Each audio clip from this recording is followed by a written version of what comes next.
Today, I'm going to explain an American psychological horror film titled Escape Room. Spoilers ahead. Watch out and take care. The film opens with a panicked man falling through a ceiling grate into an old-fashioned study room. He finds a door with a puzzle on the wall that requires him to slide 4 numbers into position to open. When he moves one of the numbers on the puzzle, the wall opposite the exit begins to move towards him, crushing everything in its path. Ben frantically searches for clues around the room and moves the numbers on the door into position, but the wall continues to move. He is trapped between the 2 walls and his leg is punctured by a sharp stick. The film then cuts to 3 days earlier in Chicago. Zoe is in a college lecture hall. Her professor asks a question that she knows the answer, but she is too shy to speak up. After lecture, her professor tells her that she needs to learn to speak up, and challenges her to do something that scares her over Thanksgiving break. She goes back to her room. Zoe refuses her roommate to join the dorm party. The next morning, as her roommate leaves for Thanksgiving break, she finds a package for Zoe outside their room. Inside is a note from her professor, and a black puzzle box. Meanwhile, Jason is a hotshot stock trader. He gets a call from a happy client offering him a vacation to Fiji. And he later receives a note from the client, along with the same kind of black puzzle box Zoe received too. Meanwhile, Ben is a stock boy at a grocery store, who is denied a promotion to cashier, because his boss says it would be bad for business. As the boss leaves, he spots Ben's flask, and tells him to stop drinking and go make some friends. Ben seems devastated by this, on which his boss apologizes. The next morning, Ben arrives at work and finds a note from his boss, and a black puzzle box on his table. Zoe, Jason, and Ben each manage to open their puzzle boxes. Zoe figures it out on her own, Jason uses a YouTube tutorial, and Ben tries to smash the box with a hammer, eventually opened. Inside is a card inviting them to Minus Escape Room, where the first person to escape the room will earn $10,000. The next day, Ben stands outside the Minus building smoking, when Amanda arrives. She enters the lobby and checks in with the guard, who requires the cell phone of Amanda, so pictures of the room shouldn't post it online. As she walks to the elevator, the guard thanks her for her service, and Amanda appears perturbed. Danny also joins Amanda in the elevator. Amanda and Danny enter the waiting room where Jason, Zoe, and Mike are already waiting. Later, Ben joins them, and the group chats while waiting for the game to start. Danny reveals that he has played over 90 escape rooms. Ben gets tired of waiting for the game to start, and wants to go outside and smoke. When he tries to open the door, the handle breaks off in his hand, and Danny realizes that the game has started. Where the handle broke off is now an oven dial, and the group begins searching for clues. Amanda sees that all the magazines in the room were sent to Dr. Woodenue. Mike flips through the books on the shelf and finds a screwdriver and a copy of Fahrenheit 451. Zoe then turns the oven dial to 451 degrees, and heating panels around the room turn on and begins to heat the room. Amanda gets anxious and asks the person sitting behind a frosted glass window for a clue. Zoe realizes that the voice they keep hearing from behind the window is a recording. Jason picks up a snow globe with a sailboat inside off a shelf, and looks disturbed, before putting it back down. Ben takes a fire extinguisher off the wall, which turns on more heating panels.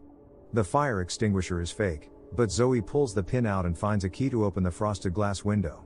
Inside is a mannequin, holding a phone. The phone rings and Jason answers. The voice tells them to follow the rules. When Jason hangs up the phone, more heating panels turns on. As the room gets hotter, Amanda panics. Zoe gets her a glass of water from the water cooler to calm her down. Zoe notices a sign on the wall that says to use the coasters. She presses down on one of the coasters on the table, and a painting on the wall moves, to reveal an air duct. They figures out that all 6 of the coasters need to be pressed down, to keep the painting from blocking the air duct. Zoe, Danny, Ben, and Mike press the coasters down while Jason crawls into the duct. He finds a grate that leads into another room but needs the screwdriver from Mike, who joins him in the duct to open the grate. Zoe tells Amanda to go next, while she, Danny, and Ben hold the coasters down. Zoe figures out that they can fill the water glasses to the top using the water cooler, and they will be heavy enough to hold the coasters down. Amanda panics in the duct, and flashes back to crawling out of a military Humvee in the desert after an eye blast. Ben and Danny tell Zoe to go help Amanda while they fill glasses. Zoe calms Amanda down, and they continue through the duct. Ben and Danny are only able to fill 5 glasses before the water cooler is empty, because Amanda drank a glass earlier. Ben pulls out his flask and fills the 6th glass. Danny and Ben crawl through the duct. As the room bursts into flames behind them, and crawl up through the grate just before the fire blasts through the air duct. The group is now in a log cabin. Everyone thinks the game is real, except for Danny, who whines that he's stuck playing with 5 boring people. Jason finds a key and opens a lock on the front door. But there's another lock that requires 7 letters to open. Mike finds a quote on the wall that says, "You'll go down in history." Meanwhile, Ben notices 9 antlers mounted on the wall, each with a letter below them. He flashes back to driving at night with his friends. They're all drunk and loudly singing Christmas song, when Ben crashes head-on into another car. Ben realizes that the letters under the antlers are the first letters of the names of Santa's reindeer. Ben tells them to try Rudolph, and the lock opens. The group exits the cabin, which locks behind them. They are now in a snowy clearing where the ground is water that has frozen over. A thermometer reads 30 degrees, and Zoe notices the temperature is slowly dropping. It appears they are outside, but Danny walks away from the cabin until he bumps into a barrier, and realizes that the walls are high-tech screens designed to make it appear that they're outside. They search for clues. Jason finds a locked door in the wall, and Amanda finds a boat with a red jacket in it. Zoe sees a carving on the side of the boat that says, "True North is a lie." Amanda says that they'll take turns wearing it, starting with Zoe. Mike finds a fishing rod in a tree. Meanwhile, Ben stumbles across a fishing hole in the ice after stepping in it. While the other 5 drop the fishing rod into the hole to see how deep it goes, Zoe uses the compass to wander around. She finds a magnet in taxidermied polar bear's mouth. When she rejoins the group, Jason says that it's his turn to wear the jacket and takes it from her. Ben walks away to smoke while Mike attaches the magnet to the fishing line and drops it into the hole again. He pulls up a metal frame filled with a frozen solid block of ice with a key in the middle. The ice is too solid to break, so Danny asks Ben for his lighter to melt it. Ben throws it partway to Danny, and when Danny walks over and picks it up, the ice beneath him breaks, and he falls into the water. The other 5 frantically search for Danny through the ice, and Amanda wants to dive in after him. Jason tells her that with the current she wouldn't make it back to the surface even if she could find Danny. Danny is now drowns under the ice. Jason tells them they'll all die of hypothermia if they don't work together to melt the ice, as the temperature continues to drop. He flashes back to sitting on the hull of an overturned boat in icy water, next to another man who is wearing the same red jacket they found in the room. They take turns wearing the jacket, and slowly manage to melt the ice by all putting their hands on it, as the temperature in the room drops below 0. Jason puts the key in the door, but it doesn't open. They see a door open on the other side of the room and run for it. The ice starts cracking beneath them as they run across the room, but they all make it. The next room is a bar with a pool table, but everything in the room is upside down. A phone attached to the pool table starts to ring, and the receiver drops down far enough for them to answer it. The voice is too terrifying, and then a loud music starts. Mike realizes that the 8 ball is the only ball missing from the pool table. Jason notices exit door, with missing handle. After a while, a piece of the floor falls away to reveal a 15-story drop under the room. Everyone grabs onto the walls. Amanda climbs up behind the bar, where she finds a safe that requires a 4-digit code. Zoe sees a sliding puzzle on the wall and climbs it to start solving it, while another part of the floor falls. Jason climbs onto a platform next to the exit door. Ben and Mike climb onto the sliding puzzle frame with Zoe, while more of the floor falls away. Zoe solves the puzzle, and they realize the colors in the puzzle correspond to certain billiard balls. They give Amanda the code to open the safe, and get the 8 ball which will function as the door's handle. The sliding puzzle frame starts to come away from the wall, due to their combined weight. Zoe falls onto a section of the floor below the puzzle, and is dazed by the impact. She flashes back, inside of a crashed airplane which is upside down. She is looking up at her mom's dead body strapped into the seat. Jason jumps down and helps Zoe, takes her onto the platform and climbs up, just before that section of the floor falls. Ben and Mike climb onto the platform with them. Amanda puts the 8 ball in her pocket and jumps from the bar to the pool table, where she has to use her arms to pull herself along the edge, until she can get her legs up. But the ball falls out of her pocket onto the last remaining section of floor, and starts to roll towards the edge. Amanda jumps down, grabs the ball, and throws it to Jason just before the floor falls. She grabs the hanging phone cord, and Ben tries to reach her with a pool rod, but the cord snaps and she falls to her death. Zoe is devastated, and Ben tries to comfort her while Jason pushes ahead into the next room. The 4th room is filled with 6 hospital cubicles. Zoe, Ben, Mike, and Jason each recognized the cubicles as replicas of the hospital rooms they were in after their accidents.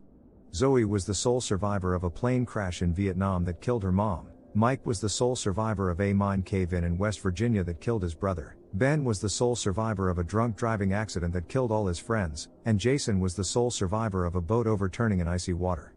Jason says that he and his friend took turns sharing a red jacket, until his friend decided to swim for help on the second day. Jason remained with the boat and was rescued on the third day, but his friend was never found.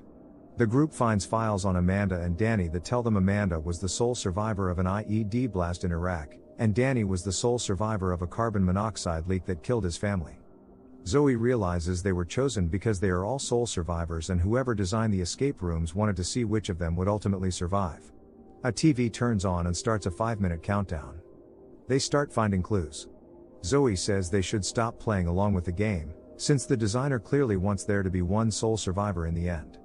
She starts destroying all the cameras in the room. While Jason, Mike, and Ben realize that the X-rays they found spell EKG in sign language. Jason notices canisters of poison that will be released into the room once the countdown is up. Jason finds the EKG machine. He thinks they need to use the EKG machine to measure a very high heart rate. Ben's heart rate isn't high enough, so Jason attaches the machine to Mike. While Ben tries to get Zoe to calm down and work with them, Jason convinces Mike that his heart rate needs to be higher and they need to use a defibrillator on his heart. Jason shocks Mike twice with the paddles, until his heart rate is over 200, but door doesn't open. Mike flatlines, and Ben performs CPR to try to revive him but is unsuccessful. Jason realizes the EKG needs to measure a low heart rate before the door will open. Jason attaches the machine to himself and calms himself, until his heart rate drops below 50 and the door opens. The countdown ends, and poisonous gas starts to fill the room. Ben begs Zoe to follow him and Jason out of the room, but she refuses because she is still breaking cameras, and is convinced that is the solution. Jason and Ben leave, and Zoe smashes the last camera. Zoe collapses on the floor, and starts foaming at the mouth. Jason and Ben enter the fifth room, which is completely covered in a black and white checkered pattern. Ben yells at Jason for killing Mike and realizes that Jason killed his friend on the boat so he wouldn't have to share the jacket. Jason tells Ben that he can't take the moral high ground, because he's too responsible for his friends dying in the car crash. Jason says that survival is the only thing that matters. Ben angrily walks away and finds a hatch in the floor. It's too heavy to open alone, and they have to work together to open it. They get the hatch open and notice a substance on their hands from the handle. They start hallucinating, and see a message under the hatch that tells them the antidote is in the room. After finding, Ben finds the antidote, but there is only one dose. Jason attacks him to get the antidote, and they fight as the floor rotates, until Ben kicks Jason's head into a table corner and he dies. Ben uses the antidote on himself, drops down into the hatch, and kicks through a grate in the floor. This brings us to the room at the beginning of the movie. Meanwhile, two workers in hazmat suits enter the hospital escape room where they are ordered to clear out Mike and Zoe's bodies. They notice a breathing tube hanging from the ceiling. Zoe, who used the breathing tube to survive after destroying the cameras, attacks them from behind with a stand, knocks them out, steals a gun, and exits the room. However, Ben is close to being crushed between the walls, until he manages to squeeze sideways into the fireplace. The walls smash together, and the mantle of the fireplace breaks open the door for Ben to exit the room. Ben enters a large room filled with computers and a screen showing the 6 contestants, each with their faces crossed out except for his. The game master greets him, and explains that the game was designed to entertain a selected group of rich and powerful people. Past games have included college athletes and savants, and the people in charge wanted to test sole survivors. Ben asks the game master if he can leave since he won the game, and the game master says yes. But then starts to strangle him with a wire. Ben pulls the stick out of his wounded leg and stabs the game master, who drops the wire. The game master climbs on top of Ben to finish him but looks up, and notices a computer screen showing the 6 original contestants changes to list, as the game master, and Zoe as being in play. Zoe shoots the game master but doesn't kill him as he runs behind some crates. While Zoe is distracted trying to wake Ben up, the game master attacks her, and manages to get control of the gun. Before he can shoot her, Ben smashes him in the head with a glass container, and shoots, and kills him. As Zoe and Ben exit the building, the screen changes to show the game master's face crossed out, and Zoe and Ben listed as winners. Later, they too go to the hospital for Ben's injuries. The police pick up Zoe from the hospital to go to the Minus building. When the police enter the building, it appears to be abandoned and falling apart. They tell Zoe they haven't found any evidence of anything she claims when in the building. Zoe tells them to ask Ben to corroborate her story, but they tell her that Ben's blood work showed multiple drugs in his system. Zoe sees the words "No Way Out" spray painted on the wall, and realizes that it is an anagram for Dr. Wootenyu, whose name appeared multiple times in different escape rooms. The police don't believe her story and tell her they need to leave the premises. 6 months later, Zoe and Ben meet up at a cafe. Ben's life has improved a lot. Zoe shows Ben a binder of information she's been compiling about Minus escape room. There are articles about the deaths of their partners, as Mike dies of a heart attack, Jason died in a motorcycle accident, Danny drowned in lake, Amanda died after falling during a solo rock climb. Using the Minus logo, Zoe has also discovered the coordinates of the Minus headquarters in New York City. After insisting, Ben also agrees to join her. The film cuts to a plane in distress with one of the engines on fire. The flight attendants are frantically searching for clues to help them get into the cockpit. Somehow they manages to find a clue. They get inside the cockpit, but are too late to make the plane pull up before it crashes into the ground. The camera cuts away to show that the plane is actually suspended inside a warehouse. A figure in shadows appears on a screen and asks an employee what the chance of survival is. He told it's only 4%. The figure reveals that he is Ben and Zoe's flight itinerary, and the scenario needs to be ready for their flight. Well, that's it for the day. Make sure to subscribe and turn on notifications, so you can watch more videos like this. Thanks for watching.